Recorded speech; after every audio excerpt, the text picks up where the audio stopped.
नमस्कार दोस्तों, राधे राधे। जीवित पुत्रिका व्रत की हार्दिक शुभकामनाएं। माताओं के द्वारा पुत्र के दीर्घायु की कामना रखने वाले जितिया पर्व नहाय खाए के साथ मंगलवार को प्रारंभ होगा।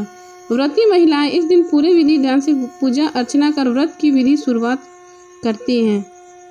इस व्रत में माताएं अपने संतान की लंबी आयु, उन्नति, सुखी और स्वस्थ जीवन के लिए कामना करती हैं। संतान के मंगल कामना के लिए जितिया व्रत में माताएं कठोर निर्जला व्रत रखती है, जिसकी शुरुआत नहाय खाए से होती है।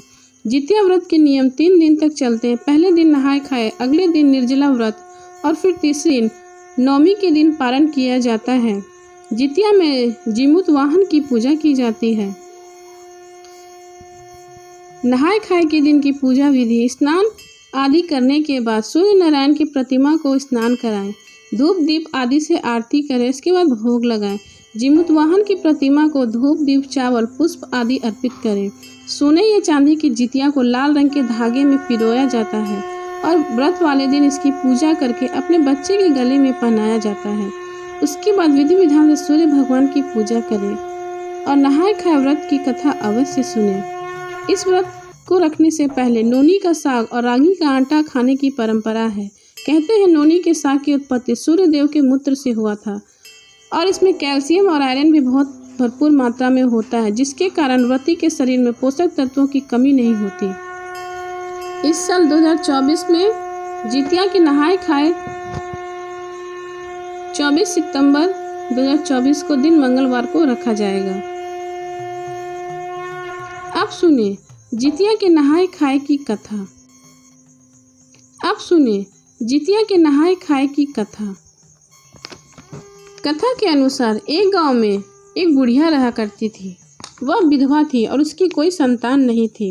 वह सूर्य देव की प्रतिदिन पूजा किया करती थी। बिना सूर्य को अर्घ्य दिए वह भोजन नहीं करती थी। एक बार उसके गांव में लगातार बारिश होने के कारण कई दिनों तक धूप नहीं निकला और उसके घर में खाने का एक दाना भी नहीं था।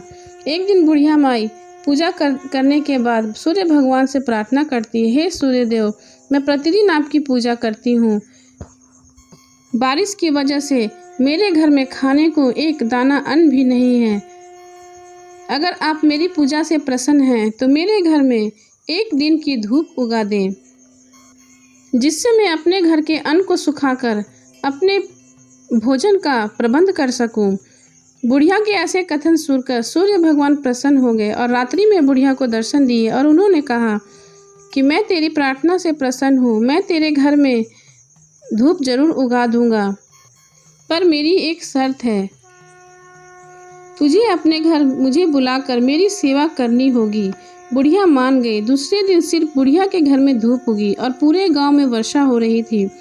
उस धूप के निकलने के कारण बुढ़िया ने गेहूं सुखाया, अपने लिए भोजन का प्रबंध किया। अब बुढ़िया सोचने लगी, सूर्य भगवान ने मेरी प्रार्थना से सुन ली। अब रात में सूर्य देव आएंगे, मुझे उनकी सेवा करनी पड़ेगी। अब बुढ़िया सोचने लगी कि मैं क्या करूं। उसने एक चौकी बिछाई, चौकी पे पुआल रखी और उसके नीचे तकिया लगाकर चादर से ओढ़ाकर बुढ़िया भाग गई वहां से।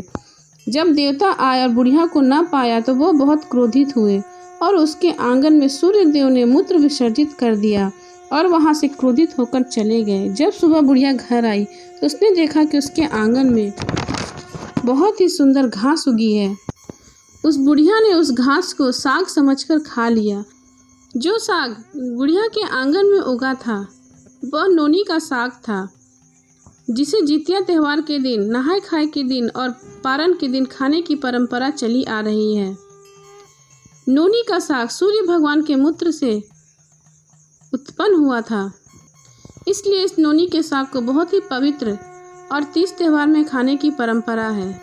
उस साग के प्रभाव से बुढ़िया को गर्भ ठहर गया और उसके गर्भ से एक पुत्र का जन्म हुआ। जब वो पुत्र बड़ा होने लगा और जब वो अपने मित्रों के साथ खेलने जाता तो उसे सब सताते और कहते कि तू बिना बाप का बेटा है, तेरा बाप कौन है कोई नहीं जानता। बिन बाप का बेटा कहकर उसे बहुत सताते थे। वो हमेशा अपनी माँ से पूछता, हे माँ, मेरा पिता कौन है? किसने मुझे जन्म देते ही मुझे छोड़कर चला गया? एक बार पुत्र ने हट की और कहा माता से, हे माता, आप मुझे बताएं कि मेरा पिता कौन है। मेरे पिता कहाँ रहते हैं, मैं आपको ऐसे जाने नहीं दूंगा। तब माँ ने कहा, कल सुबह सूर्योदय से पहले तुम बीच घने जंगल में चले जाना।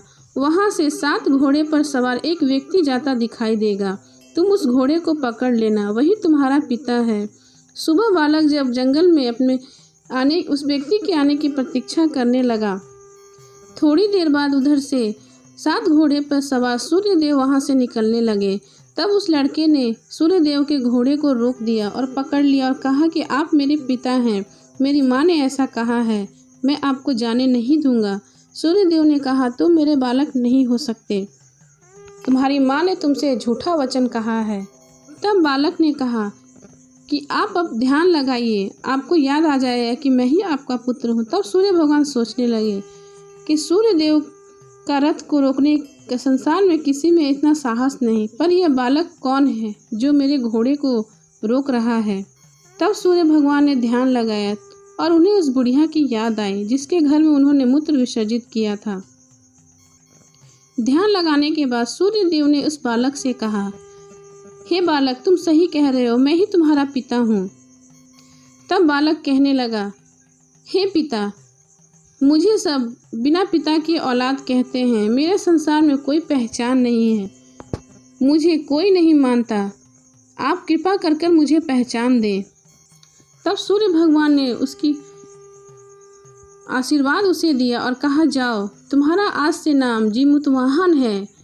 आश्विन माह के कृष्ण पक्ष की अष्टमी तिथि को जो महिलाएं इस व्रत को करेंगी उसकी संतान दीर्घायु होगी, उनके सारे संकट टल जाएंगे। और जो तुम्हारी पूजा भक्ति भाव से करेगा, तुम उन सभी महिलाओं के बच्चों का ध्यान रखना और सदैव उनकी रक्षा करना, और संसार में सभी लोग तुम्हें जीमुतवाहन के नाम से जानेंगे और तुम्हारी आज से यही पहचान है। सूर्यपुत्र जीमुतवाहन के नाम से तुम संसार में जाने जाओगे और पूजे जाओगे। ऐसा कहकर सूर्यदेव अंतर ध्यान हो गए। तब से लेकर आज तक आश्विन माह के कृष्ण पक्ष की अष्टमी तिथि को जितिया पर्व बहुत धूमधाम से मनाया जाता और जीमुतवाहन भगवान की और सूर्य भगवान की पूजा की जाती है और अपने संतान के लंबी आयु की कामना की जाती है। प्रेम से बोले जीमुतवाहन भगवान की जय, सूर्यदेव की जय।